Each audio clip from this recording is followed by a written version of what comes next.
ఒక త్రిభుజ బాహ్య కోణము 105 డిగ్రీలండి. దాని అంతరాభిముఖ కోణాల నిష్పత్తి ఇచ్చిందండి 2:3.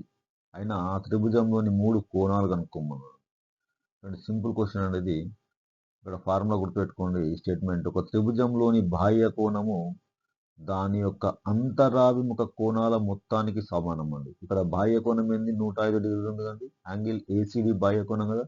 దీనికి ఎదురుగా ఉన్న అంతర కోణాలు ఏంటంటే 2:3 నిష్పత్తిలో ఉన్నాయి కాబట్టి దీన్ని మనం 2x అనుకోవాలండి, 3x అనుకోవాలి. ఓకే, దీని అంతరాభిముఖ కోణాల మొత్తానికి సమానం కదా. మొత్తం అంటే ఏంటండి? కలపాలి. Angle A plus angle B ఏంటండి? బాహ్య కోణం angle ACD. Okay, angle A మనం 2x అనుకున్నాం, యాంగిల్ బి 3x అనుకున్నాం.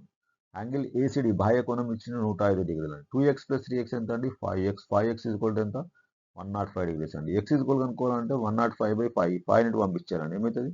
105/5 అవుతుంది. 5 1 జా 5 2 జా 10, 5 1 జా 5 అండి. సో 21 డిగ్రీస్ అంటే x వాల్యూ ఎంత అండి? 21 డిగ్రీస్. చూడండి ఇక్కడ ఈ 2x అంటే ఏంటండి? 2 × 21. x దగ్గర 21 ప్రతిక్షేపించాను. ఎంత వస్తుంది? 42 డిగ్రీస్ వస్తుంది.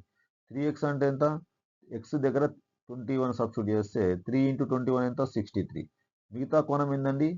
75 డిగ్రీస్. ఎట్లా వచ్చింది 75? ఇది some of the 3 angles of any triangle ఎంత అండి? 180 డిగ్రీస్. ఓకే, 3 కోణాల మొత్తం త్రిభుజంలోని 3 కోణాల మొత్తం ఎంత? 180 డిగ్రీలు.